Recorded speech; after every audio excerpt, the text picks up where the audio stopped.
지식에서 지혜로의 길을 찾아나가는 G2G입니다.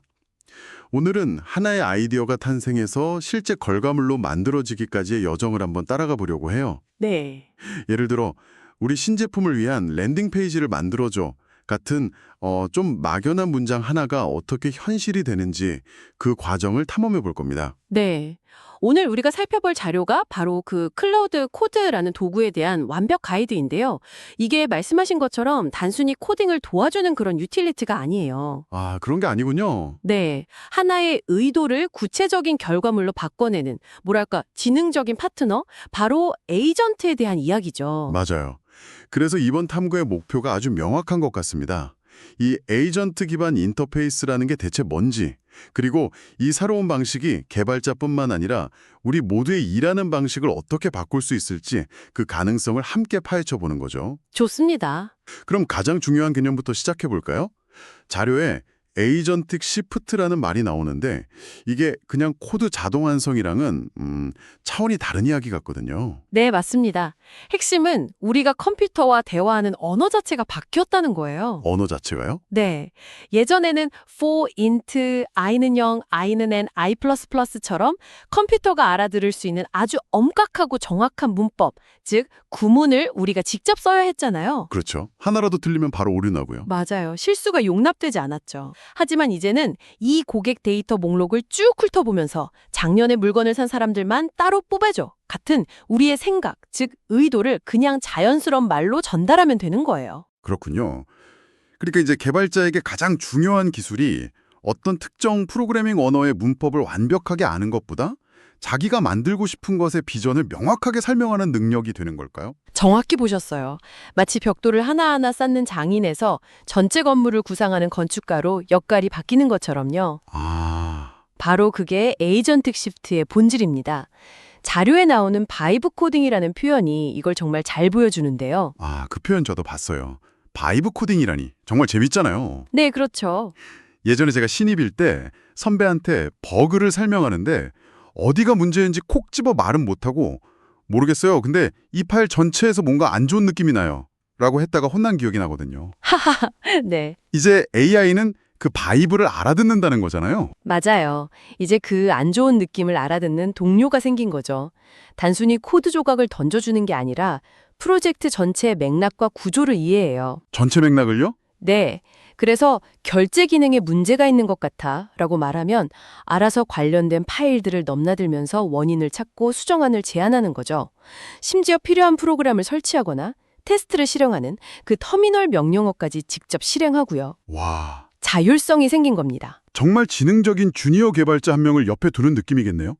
그럼 이 똑똑한 동료를 제 컴퓨터로 데려오려면 어떻게 해야 하나요? 이런 강력한 도구는 보통 설치부터 복잡하던데요. 놀랍게도 그 과정 자체도 이 도구의 철학을 보여줘요. 아주 간단하거든요. 간단하다고요? 네. 어떤 운영체제를 쓰시든 터미널에 딱 한 줄짜리 명령어만 입력하면 끝나요. 그게 전부입니다. 아, 정말요. 뭐 특정 개발 프로그램, 예를 들어 VS 코드 같은 데서만 쓸 수 있는 확장 기능 같은 건 아니고요. 좋은 질문이에요. 그게 또 중요한 차이점인데 특정 프로그램에 종속되지 않아요. 터미널 기반이라 어디서든 불러내서 똑같은 지능을 활용할 수 있죠. 오, 한번 설치해두면 백그라운드에서 알아서 최신 버전으로 업데이트까지 해주니까 사용자는 그냥 존재를 잊고 필요할 때마다 부르기만 하면 돼요. 로그인 명령어로 인증하고 나면 엔트로픽, AWS, 구글 클라우드 같은 다양한 AI 모델에 연결해서 쓸 수도 있고요. 알겠습니다. 설치가 그렇게 간단하다니 일단 마음의 짐을 하나 덜었네요.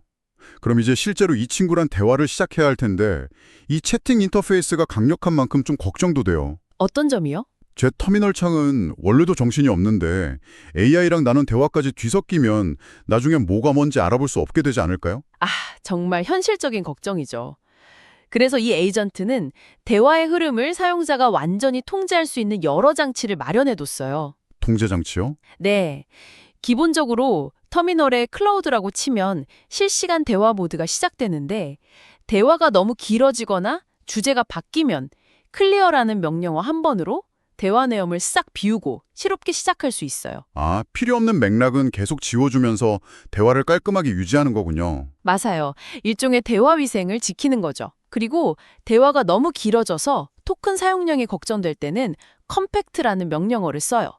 그럼 에이전트가 지금까지의 대화를 스스로 요약해서 압축해줘요. 와, 요약까지요? 근데 중요한 맥락은 유지하면서 비용은 아끼는 거죠. 실수로 창을 달았어도 리즘으로 이전 대화를 그대로 복원할 수 있고요. 키보드 화살표 키나 탭키 같은 익숙한 편의 기능도 당연히 지원하고요. 그렇군요. 단순한 채팅창이 아니라 대화를 관리하는 기능이 내장된 똑똑한 작업 공간이네요. 자, 그럼 이제 진짜 흥미로운 부분으로 들어가 보죠. 네. 자료에 에이전팅 루프라는 그림이 있던데 실제 개발 과정에서 이 에이전트와 제가 어떻게 티키타카를 주고받게 되는지 보여주는 것 같아요. 네, 단순한 도구가 아니라 개발 전 과정을 함께 달리는 페어 프로그래머라고 생각하시면 정확해요. 이 루프는 크게 4단계의 상호작용으로 이루어져요. 4단계요? 첫 번째는 탐색 단계예요. 제가 새로운 프로젝트에 막 투입됐다고 상상해 보세요.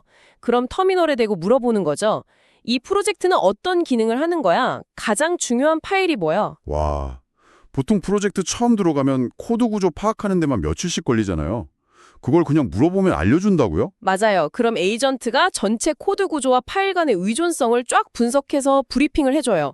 며칠 걸릴 작업을 몇 분으로 단축시키는 거죠. 대단하네요. 구조 파악이 끝나면 두 번째 수정 단계로 넘어가요. 메인 화면에 로그인 버튼 하나 추가해줘 라고 말하면 에이전트가 코드 변경 사항을 제안해요. 그럼 저는 그걸 보고 괜찮네 그대로 적용해 라고 승인만 하면 끝나는 거죠. 제가 직접 코드를 한 줄도 안 짜고요? 그럼 수정된 코드가 문제를 일으키진 않는지 확인돼야 할 텐데요. 당연하죠. 그게 바로 세 번째 검증 단계예요. 만약 코드를 적용했는데 에러가 발생했다. 그럼 에이전트는 그 에러 로그를 스스로 읽고 분석해요. 스스로요? 네. 그리고 이 부분에 문제가 있었네요. 이렇게 수정해 볼게요.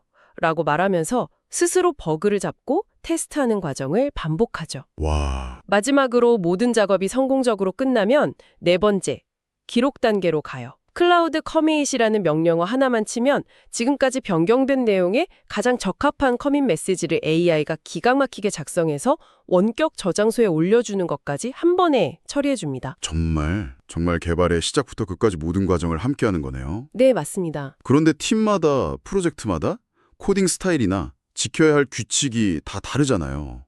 우리 팀은 세미콜론을 무조건 써야 해 라거나 주석은 이런 형식으로 달아야 해 같은 것들이요. 그쵸, 다 다르죠. 이런 디테일한 규칙들을 에이전트가 어떻게 알고 따르게 만들죠? 아주 현실적이고 중요한 질문이에요. 프로젝트의 가장 상위 폴더에 claud.md라는 이름의 파일을 하나 만들어 두면 돼요. 아, 파일을 만들어서요? 네. 그리고 그 파일 안에 우리 프로젝트만의 규칙을 자연스러운 말로 적어두는 거죠. 항상 타입스크립트를 사용해줘. 컴포넌트는 기능별로 최대한 작게 쪼개는 원칙을 지켜줘. 이런 식으로요. 그럼 에이전트가 그 프로젝트 안에서 작업할 때는 항상 그 파일을 먼저 읽고 규칙을 따른다는 거군요. 똑똑하네요. 네. 그런데 한편으로는 좀 불안하기도 해요. 만약 팀원 중 누군가가 새로운 규칙을 추가하고 저 CLAUD 파일 업데이트하는 걸 깜빡하면 어떻게 되죠? AI는 예전 규칙대로 코드를 만들고 사람은 바뀐 규칙대로 일하면서 나중엔 걷잡을 수 없이 코드가 뒤섞이는 상황이 올 수도 있지 않을까요? 굉장히 날카로운 지적이세요. 그건 이 시스템의 명백한 한계이자 사용자가 주의해야 할 부분이에요. CLUAD-MD는 규칙의 단일 진실 공급원이 되는 만큼 항상 최신 상태로 유지하는 팀 차원의 노력이 반드시 필요해요. 그렇군요. 도구가 모든 걸 해결해 주는 게 아니라 도구를 잘 쓰기 위한 새로운 종류의 규율이 생기는 셈이죠. 그리고 보안이나 비용 문제도 신경 써야 하고요. 아, 보안이요? 네.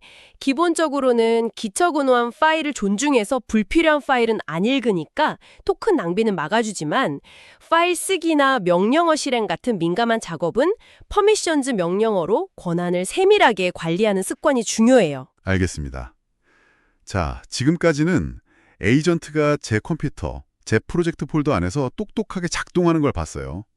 근데 실제 업무는 폴더 안에만 갇혀있지 않잖아요. 그렇죠. 우리 회사 서버에 있는 최신 사용자 데이터를 반영해서 코드를 짜야 할 수도 있고 외부 API 정보를 가져와야 할 때도 있고요. 이 에이전트 혹시 바깥 세상으로 나갈 수도 있나요? 바로 그 지점에서 이 에이전트의 진정한 잠재력이 폭발해요. 자료에 나오는 모델 컨텍스트 프로토콜, 즉 MCP가 그 열쇠인데요. MCP요? 네, 이걸 AI에게 주어진 여권이자 만능 번역기라고 생각하시면 쉬워요. 여권과 만능 번역기요. 비유가 재밌네요. 네, 여권이 없으면 자기 나라, 즉 프로젝트 폴더 안에 갇혀 있잖아요. 하지만 MCP라는 여권이 있으면 외부 세계로 나갈 수 있게 돼요. 아, 우리 회사 내부 데이터베이스에 접속해서 실시간 판매 데이터를 가져올 수도 있고 증권사 API에 연결해서 최신 주식 정보를 코드에 반영할 수도 있죠. 잠깐만요. 그럼 자료에 나온 예시처럼 제 웹브라우저를 직접 제어해서 경쟁사 웹사이트에 들어가 디자인을 분석하고 그걸 스크린샷까지 찍어서 저한테 보고하게 할 수도 있다는 건가요? 네, 가능합니다. 이건 코딩 보조가 아니잖아요. 거의 자율적으로 일하는 리서치 요원인데요. 맞아요. 그게 바로 MCP가 가져오는 변화예요. 에이전트는 더 이상 단순한 코더가 아니라 최신 기술 문서를 스스로 학습하는 연구원이자 웹을 탐색하며 데이터를 수집하는 분석가로 진화하는 거죠. 와, 이건 정말 패러다임이 바뀌는 이야기네요. 그럼 이런 강력한 능력들을 조합해서 반복적인 작업을 하나의 명령으로 만들어버릴 수도 있겠어요? 저만의 마법 주문처럼요? 정확한 비유예요. 커스텀 스킬이라는 기능이 바로 그 마법 주문을 만드는 거예요. 커스텀 스킬이요? 네. 프로젝트 폴더 안에 .cloud commands라는 폴더를 만들고 그 안에 마크다운 파일로 스킬을 정의하면 돼요. 예를 들어 landingpage.md라는 스킬을 만든다고 해볼게요. 그 파일 안에는 어떤 내용이 들어가나요? 그냥 자연어로 된 단계별 지침이 들어가요. 1단계, 경쟁사 A, B, C 웹사이트를 분석해서 핵심 장점들을 요약해. 2단계, 그 요약본을 바탕으로 우리 제품을 돋보이게 할 광고 카피 5개를 작성해. 뭐 이런 식으로요. 와, 3단계, 그 카피에 어울리는 디자인 시안을 만들어. 4단계, 마지막으로 이 모든 걸 반응형 웹페이지 코드로 구현해. 이렇게요. 그럼 이제 저는 터미널에 랜딩 페이지라는 명령어 한 번만 입력하면 이 모든 복잡한 과정을 에이전트가 알아서 몇 분 만에 끝내버리는 거죠. 이 마케팅 사례에 대해서는 잠시 멈춰서 이야기해봐야 할 것 같아요. 이건 정말 혁명적인데요? 네, 그렇죠. 원시팅 바이오기 마케팅, 그러니까 한 자리에 앉아서 시장 조사부터 카피라이팅, 랜딩 페이지 코딩까지 끝낸다는 거잖아요. 그럼 마케터 한 명이 직접 코드를 한 줄도 안 쓰고 단 몇 시간 만에 이런 캠페인 하나를 통째로 만들어낼 수 있다는 뜻인가요? 바로 그 지점이 이 기술이 가져올 가장 큰 변화일 거예요. 아이디어를 실행으로 옮기는 데 필요했던 시간, 비용, 그리고 기술적 장벽이 극적으로 낮아지는 거죠. 우와, 심지어 자료에는 리액트 기반의 영상 제작 도구인 리모션을 활용한 사례도 나와요. 에이전트에게 리모션 사용법을 가르친 뒤 우리 브랜드의 로고, 색상, 그리고 여러 버전의 광고 문구를 주고 이렇게 시키는 거예요. 이 재료들로 A/B 테스트할 광고 영상 50개 만들어줘. 와, 비용 없이 수십 개의 광고 소재를 자동으로 생성한다고요? 네, 예전에는 영상 하나 만드는데도 큰 비용과 시간이 들었지만 이제는 다양한 가설을 테스트하기 위한 수십, 수백 개의 광고 소재를 거의 공짜로 순식간에 만들어낼 수 있게 되는 거예요. 창의적인 아이디어를 실험하는 문턱이 완전히 사라지는 거군요. 맞습니다.